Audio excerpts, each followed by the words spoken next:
Hello नमस्कार student, welcome to innovation study channel. आप सभी का यहाँ पे स्वागत करते हैं। आज अपन शुरू करने जा रहे हैं संजीव डेशवरक मैथ सब्जेक्ट की।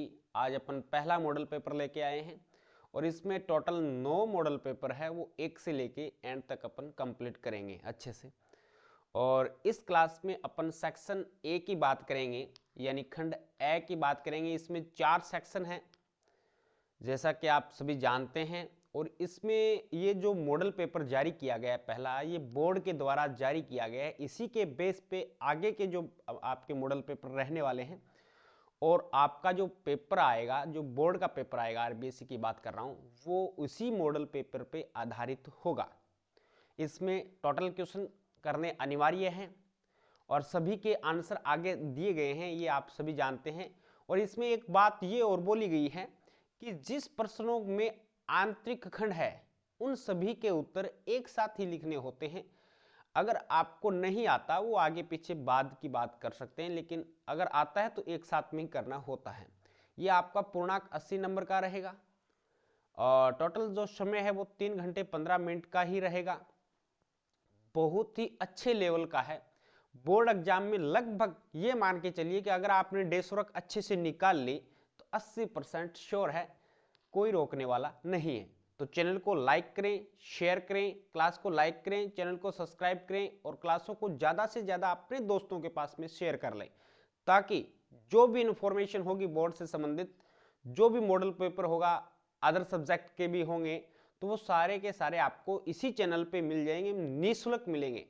और जो डेशवर्क की पीडीएफ की बात है वो भी मैं साथ साथ में बता देता हूँ, वो आपको टेलीग्राम चैनल पे मिल जाएगी। और टेलीग्राम चैनल भी हमारा चैनल के नाम से ही है, जो यूट्यूब चैनल है इनोवेशन स्टडी के नाम से। और उसका जो लिंक है वो नीचे डिस्क्रिप्शन बॉक्स में आपको मिल जाएगा, वहाँ से आप क्लिक करके उस चैनल को ज्वाइन कर लीजिए। वहाँ आपसे आपको ये पीडीएफ है ना एक्सीलेंट की अभी तक आई नहीं है, आ जाएगी तो बना देंगे। और संजीव की हमने इसकी पीडीएफ बना ली है, तो वो आपको free of cost Telegram channel पे मिलेगी। ठीक है, तो चैनल को सब्सक्राइब करें, लाइक करें, शेयर करें ज़्यादा से ज़्यादा। फ्री ऑफ कॉस्ट है सब कुछ भी, कोई भी पे नहीं लिया जाएगा। चलिएगा देखते हैं, पहला क्वेश्चन आ जाता है।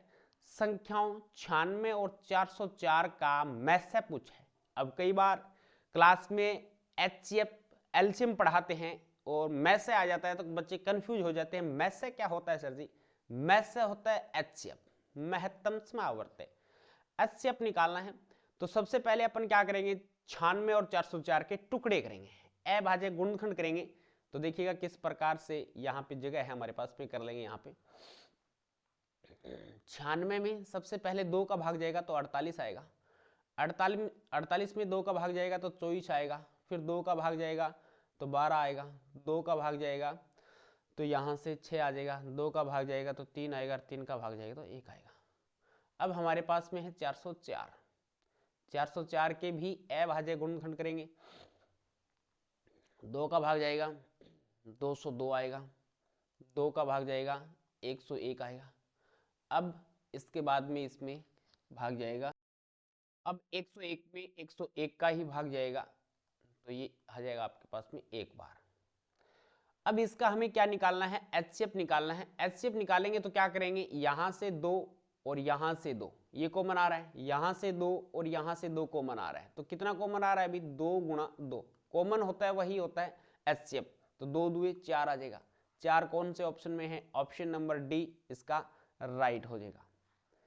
इसके बाद में नेक्स्ट क्वेश्चन पे चलते हैं। नेक्स्ट क्वेश्चन है, यदि बहुपद पी एक्स एक्स की स्क्वायर माइनस में 2x माइनस के 15 के शून्यक ए और बी हो तो ए डॉट बी का मान ज्ञात करना है। अब जानते हैं अगर अल्फा और बीटा होते हैं तो अल्फा डॉट बीटा का मान क्या होता है, अल्फा डॉट बीटा का मान क्या होता है, सी बटा ए होता है अल्फा डॉट बीटा। जबकि यहाँ पे शून्यक हमें ए और बी दे रखा है, ए और बी है तो सी बटा ए होता है। ये अल्फा डॉट बीटा ही है बात एक तरीके से। सी, इससे कंपैरिजन करेंगे, यहां से इसका मान ए का मान कितना आ रहा है, कंपैरिजन किससे करेंगे, एक्स की स्क्वायर, या अपन लिख सकते हैं ए एक्स की स्क्वायर प्लस में bx प्लस में c, इससे कंपैरिजन करेंगे, इसकी तुलना करेंगे तो a का रिजल्ट कितना आएगा, 1 आएगा। यहां से b का रिजल्ट कितना आएगा, -2 आएगा। और c का रिजल्ट कितना आएगा प्यारे विद्यार्थियों, -15 आएगा। तो यहां से मान रख दो इसमें, -15/1, तो रिजल्ट आ जाएगा -15। कौन से ऑप्शन में है, ऑप्शन नंबर बी में है, ऑप्शन नंबर बी में, सेकंड। इस प्रकार से करना है आपको। नेक्स्ट क्वेश्चन पे चलते हैं। साथ साथ में क्लास को लाइक करते रहें, चैनल को सब्सक्राइब करते रहें। ये है नेक्स्ट है 2, 3, 4, 5, 6 का औसत। औसत एवरेज होता है, माध्य होता है, ज्ञात करना है। राशियों का योग बटे राशियों की संख्या, राशियों का योग कर दो, 2 + 3 + 4 + 5 + 6, भाग में कितना है, संख्याएं देख लो कितनी है, 1, 2, 3, 4, 5 है, तो 5 संख्याएं, तो नीचे 5 का भाग लगाएंगे, सभी को जोड़ दें, 2 और 3 5, 5 और 5 10, 10 और 4 14, 14 और 6 20, रिजल्ट कितना आ गया, 20/5, 20 में 5 का भाग दे दो, 4 बार आएगा, यानी ऑप्शन नंबर सी राइट हो जाएगा। नेक्स्ट क्वेश्चन पे चलते हैं। यदि 2x + y = 6 हो तो इसे संतुष्ट करने वाला युग्म कौन सा होगा। यानी ये जो सारे ऑप्शन दे रखे हैं, ये आप रख के इस इक्वेशन में देखेंगे, यानी इसको ये संतुष्ट करना चाहिए, यानी रिजल्ट 6 देना चाहिए। जैसा कि आपने पहला ऑप्शन रख लिया, x का मान 1 रखा तो ये बन गया 2, प्लस y का मान 2 रखा तो 2, 2 और 2 तो 4 हो गया, 6 बराबर नहीं आ रहा, कोई बात नहीं। दूसरा ऑप्शन रखते हैं, 2 रखा x का मान तो 2 दूए 4 हो गया, प्लस y का मान 1 रखा तो ये तो 5 हो गया, ये भी नहीं हो रहा भाई, ये भी काटा, ये भी काटा। दूसरा रखो, c रखो, c रखेंगे तो 2 दूए 4, x की जगह रखा हमने और y की जगह हमने रखा 2, 4 2 6, 6 बराबर 6 प्राप्त हो गया, ऑप्शन नंबर सी राइट हो गया, ऑप्शन नंबर सी राइट हो गया। इसमें रखना भाई, x की जगह 2 रखा और y की जगह 2 रखा तो 2 दूए 4 प्लस में 2 6 हो जाते हैं, बराबर 6 रिजल्ट दे रहा है, यानी ये इसको संतुष्ट कर रहा है, तो ऑप्शन नंबर सी राइट हो जाएगा। नेक्स्ट क्वेश्चन पे चलते हैं। नेक्स्ट क्वेश्चन में आपको दे रखा है, यदि एपी का प्रथम पद 6, यानी a1 का मान हमें दे रखा है 6, डी सार्वयंत्र डी होता है, कॉमन डिफरेंस ये हमें दे रखा है 3, तो हमें निकालना क्या है, एपी निकालनी है। हमें क्या करना है, एपी निकालनी है। तो एपी क्या होती है, a1 का मान कैसे होता है, a1 का मान तो ये सेम का सेम होता है, ये कोई दिक्कत नहीं, रख दें।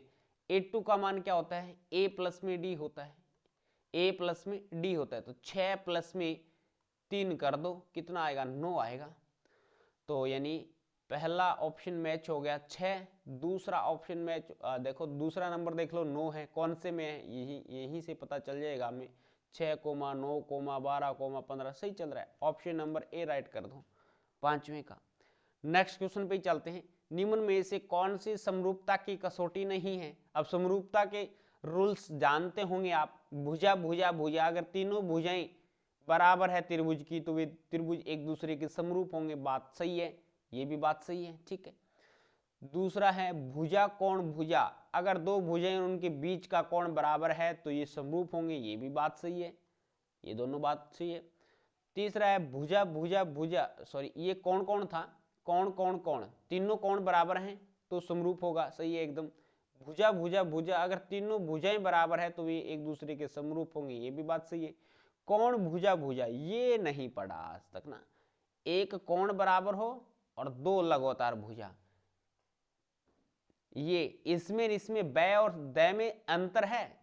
बै क्या कहता है, बै तो ये कहता है कि यहां से ये भुजा और ये भुजा इनके बीच का कोण, लेकिन ये क्या कह रहा है कि ये कोई हमने एक त्रिभुज बना दिया, हमने एक त्रिभुज बनाया, देखो ठीक है, त्रिभुज बनाया तो ये तो कोण बराबर हो गया और ये दोनों भुजाएं बराबर होगी, कौन कौन सी, एक तो ये भुजा एक ये भुजा, ये दोनों भुजाएं बराबर होगी, ये कोण बराबर हो गया।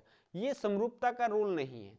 समरूपता का रूल तो ये कहता है कि जो दोनों भुजाएं बराबर आ रही है, यानी दोनों भुजाओं का अनुपात बराबर आ रहा है या भुजाएं बराबर आ रही हैं और उनके बीच का कोण अगर समान हो रहा है तो अपन कह सकते हैं कि समरूपता, ये दोनों त्रिभुज है वो समरूप हैं, बट ये समरूप नहीं है, तो ऑप्शन नंबर यहां से डी गलत हो जाएगा, ये समरूपता की कसौटी नहीं है। नेक्स्ट पे चलते हैं। बिंदु आपको दे रखा है 4,0, बी दे रखा है 0,4 हो तो मध्य बिंदु के निर्देशांक, बट अपन जानते हैं मध्य बिंदु के निर्देशांक होते हैं x1 प्लस में x2 बटा 2 होते हैं, कोमा y1 प्लस में y2 बटा 2 होते हैं। एक अच्छे लेवल का मॉडल पेपर बनाया गया है बोर्ड के द्वारा। अगर थोड़ा बहुत भी बच्चा पढ़ लेगा ना, अब तक आपने मैथ का रिवीजन भी शायद कर लिया होगा, लगभग 70-80% आपने रिवीजन कर लिया है, सिलेबस तो आपका पहले ही हो चुका था। अब ये प्रैक्टिस के लिए बहुत ही महत्वपूर्ण साधन है एक तरीके से। यहां से आपको तरह तरह के क्वेश्चंस और मिलेंगे, लैंग्वेज चेंज में मिलेंगे, जैसे बोर्ड एग्जाम में आते हैं वैसे क्वेश्चन यहां से आपको पुटअप मिलेंगे। अब देखिएगा x1 का मान कितना है, x1 का मान 4 है प्लस x2 का मान तो 0 ही है बटे 2, y1 का मान 0 है प्लस y2 का मान 4 है बटे 2 करना है। तो यहां से प्यारे विद्यार्थियों क्या बन जाएगा, 4 बटे 2 2, 4 बटे 2 2, 2,2 ऑप्शन नंबर सी राइट हो जाएगा 7वीं का। नेक्स्ट क्वेश्चन पे चलते हैं। ये हमें दे रखा है, नेक्स्ट है एक त्रिभुज ABC में B कोण समकोण है और cos A बराबर 3/5 है। एक राइट एंगल ट्राइंगल बनाते हैं, यहां से समकोण त्रिभुज बनाते हैं और ये समकोण त्रिभुज और ये एंगल भी समकोण है, B समकोण है A B और C। हमने यहाँ पे cos रखा, cos बराबर क्या होता है, वैसे आप जानते हैं LAL डबल KA, लाल बटे कक्का, या कई विद्यार्थी इंग्लिश मीडियम वाले हैं वे ऐसे पढ़ते हैं भाई, पंडित बद्री प्रसाद हर हर बोले, ठीक है, वो इस तरीके से आप समझ सकते हैं। तो cos बराबर होता है आधार बटे कर्ण होता है। क्या होता है, आधार, आधार हमें दे दिया कितना दे दिया, आधार हमें 3 दे दिया और कर्ण हमें 5 दे दिया। अब हमें साइन का मान निकालना है, साइन में होता है लंब, तो लंब हमें निकालना पड़ेगा। BC कैसे निकालेंगे, पाइथागोरस प्रमेय की सहायता से निकालेंगे। पाइथागोरस प्रमेय कहते हैं कि कर्ण का स्क्वायर बराबर आधार का स्क्वायर प्लस में लंब का स्क्वायर होता है। तो 5 का स्क्वायर बराबर 3 का स्क्वायर, ये हमने x मान लिया, ये हमने मान लिया x का वर्ग।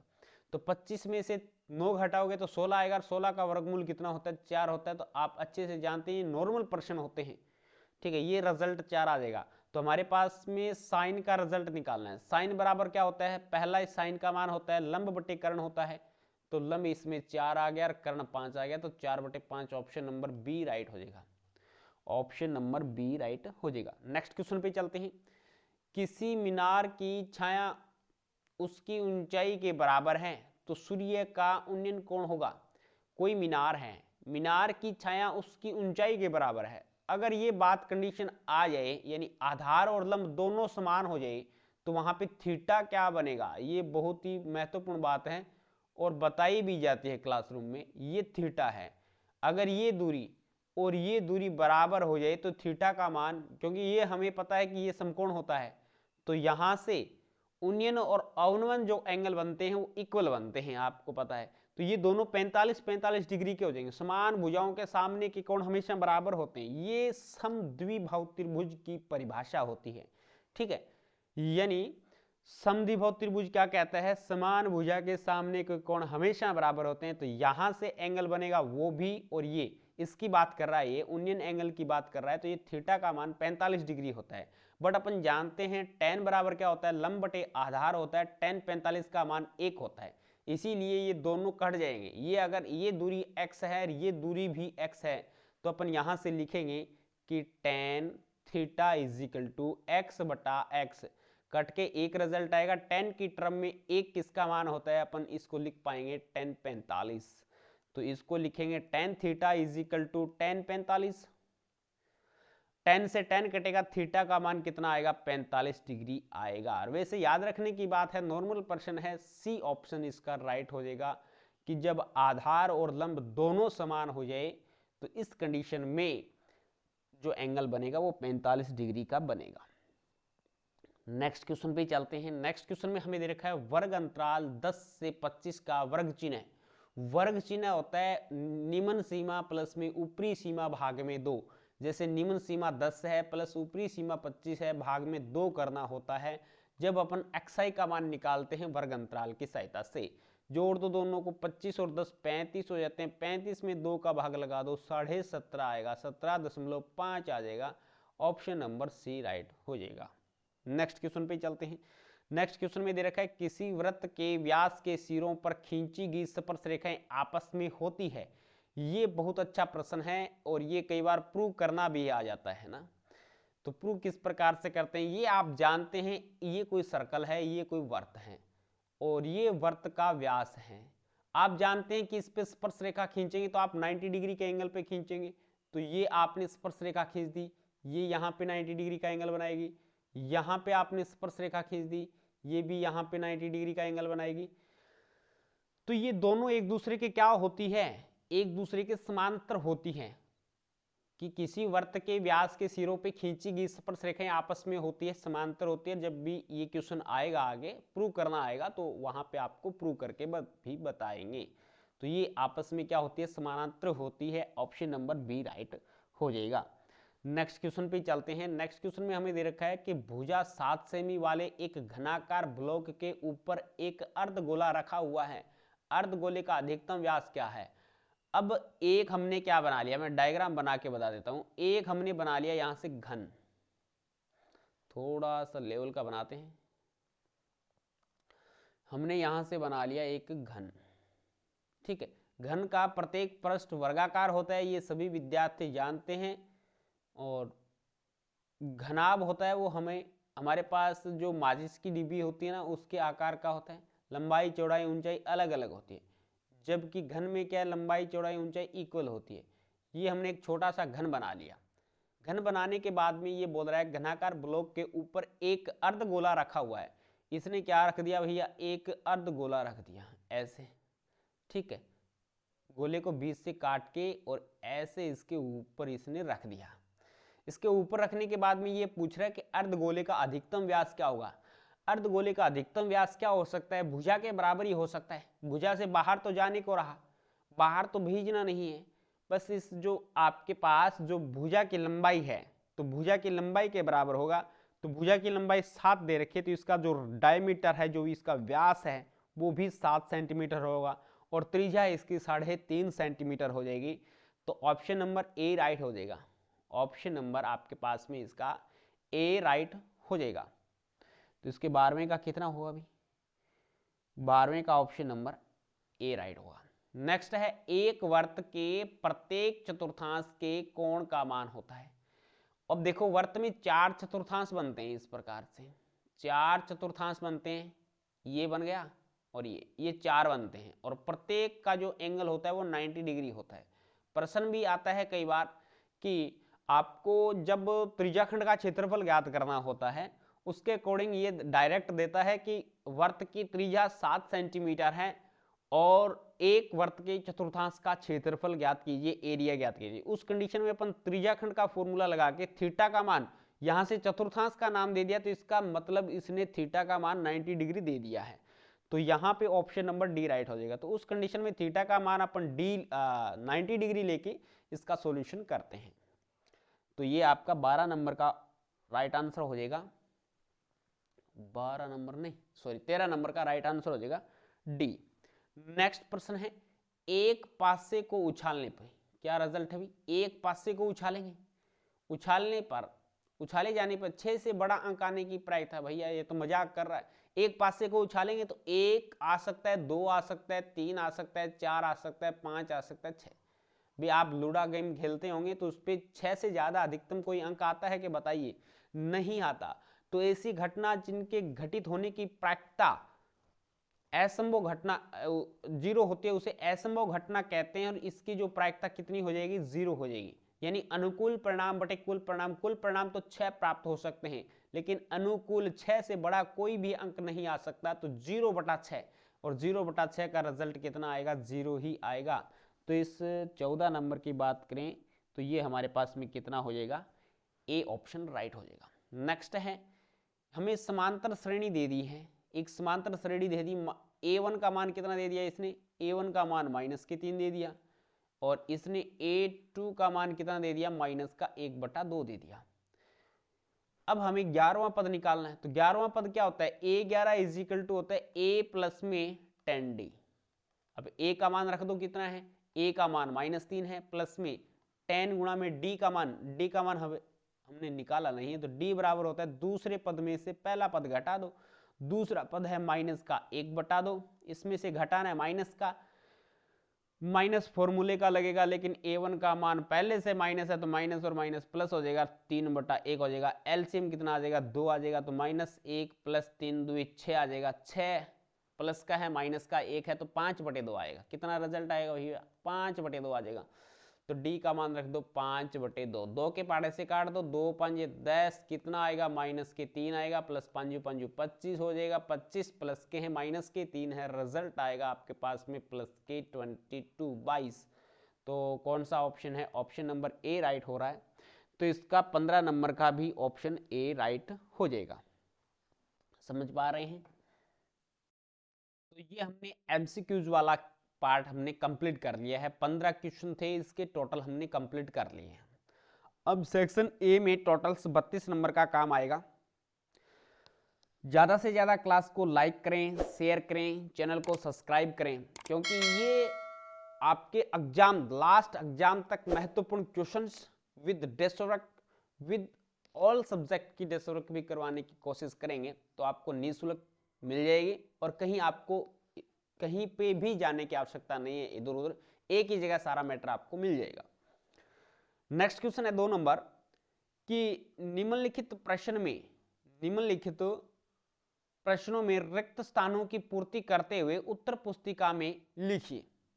अब आपको एपी दे रखी है, एक समांतर श्रेणी दे रखी है, 3, -1, -1, -3, प्रथम पद पूछा है और सार्वयंत्र पूछा है। तो प्रथम पद तो पहला ही होता है, a1 का मान प्रथम पद होता है 3, a2 हमने दे रखा है 1, तो d का मान कितना आ जाएगा, d का मान निकालेंगे ना तो a2 माइनस में a1 करेंगे, a2 का मान 1 माइनस में 3 करेंगे तो रिजल्ट आ जाएगा -2, यानी सार्वयंत्र तो -2 और प्रथम पद 3 आ जाएगा।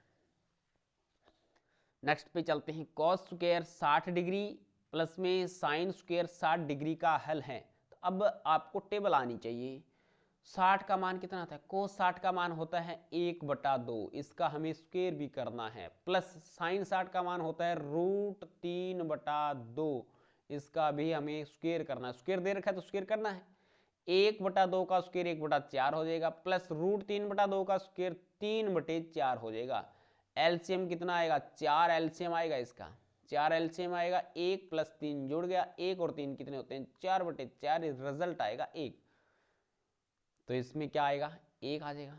नेक्स्ट क्वेश्चन पे चलते हैं। एक शंकु की त्रिज्या 6 सेंटीमीटर है, ऊंचाई 8 सेंटीमीटर है, शंकु की तिर्यक ऊंचाई क्या होगी। अब भैया शंकु आप सभी जानते हैं, क्योंकि आजकल जो क्रेज चल रहा है वो बर्थडे पे लोग सब कुछ लेके आते हैं, और जो बर्थडे केप लेके आते हैं ना, वही शंकु लेके आते हैं एक तरीके से कहें तो। इसमें ऊंचाई दे दी है इसने, और इसने इसकी त्रिज्या भी दे दी है। ऊंचाई h का मान 8 सेंटीमीटर दे रखा है, रेडियस आपको 6 सेंटीमीटर दे रखा है, r का मान 6 सेंटीमीटर दे रखा है, ये l का मान हमसे पूछा है। तो ये एक बन गया समकोण त्रिभुज। समकोण त्रिभुज इसका नाम दे देते हैं PQR। क्यू पे समकोण बन रहा है, तो यहां से लिखेंगे l² बराबर क्या हो जाएगा, l² बराबर हो जाएगा 8 का स्क्वायर प्लस में 6 का स्क्वायर, और यहां से l बराबर क्या आएगा, यहां से स्क्वायर हटेगा, इस पे रूट लग जाएगा, 8 8 64 प्लस में 6 6 36 जोड़ देंगे, 100 होगा। कितना होगा भी, 100 होगा, और 100 का वर्गमूल 100 का वर्गमूल 10 होता है, 10 सेंटीमीटर या 10 इकाई भी लिख सकते हैं। तो इसका आंसर हो जाएगा 10 सेंटीमीटर। नेक्स्ट क्वेश्चन पे चलते हैं। वर्गीकृत आंकड़ों का माध्यक ज्ञात करने का सूत्र। अब माध्यक मीडियन m बराबर क्या होता है ये आपको आना चाहिए। तो m बराबर माध्यक का सूत्र होता है l + n/2, यहां पे ब्रैकेट लगाएं आप, n/2 माइनस में CF अपॉन में F, और मल्टीप्लाई में क्या आता है, h आता है। ये इसका मीडियन का सूत्र है। अब इसके बाद में 5 नंबर क्वेश्चन की तरफ चलते हैं। 5 नंबर क्वेश्चन में हमें दे रखा है कि उस प्रेक्षण का मान जिनकी बारंबारता सबसे अधिक है उसे क्या कहते हैं? सबसे अधिक बारंबारता को बहुलक कहते हैं, बहुलक कहते हैं। इसके बाद में देखिएगा नेक्स्ट है 6 नंबर, घड़ी की मिनट की सुई द्वारा 1 मिनट में रचित कोण का मान होता है। अब घड़ी में मिनट की सुई 1 मिनट में कितना मान रचती है? आप जानते हैं कि घड़ी में जो मिनट की सुई होती है वो 1 घंटे में 360 डिग्री का कोण बनाती है। यहां से शुरू होती है और ऐसे घूमते हुए वापस यहीं पे आ जाती है, यानी 360 डिग्री का कोण ये बना पाती है 1 घंटे में। 1 घंटे में आप जानते हैं कि 60 मिनट होते हैं, यानी 60 मिनट में 360 डिग्री का एंगल बनाती है।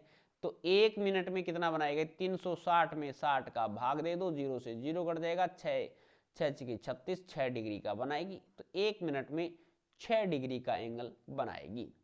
नेक्स्ट है, एक असंभव घटना की प्रायिकता क्या होती है? जो घटना घटित नहीं हो सकती उसे असंभव घटना कहते हैं, उसकी प्रायिकता हमेशा ही 0 होती है, 0 होती है। समझ पा रहे हैं? नेक्स्ट पे चलते हैं। ये आपके दूसरे के जो फिल इन द ब्लैंक थे, रिक्त स्थान वाला था, ये कंप्लीट हो चुका है। अब आ जाते हैं अति लघुत्रात्मक प्रश्न, इसके 10 आएंगे, टोटल मिला के 32 नंबर का काम आने वाला है। तो साथ साथ में क्लास को लाइक करें, शेयर करें और चैनल को सब्सक्राइब जरूर कर लें। नेक्स्ट प्रश्न पे चलते हैं। अति लघुत्रात्मक प्रश्न, अति लघुत्रात्मक प्रश्न में दे रखा आपको 1260 के अभाज्य गुणनखंडों को घातांक के रूप में लिखिए।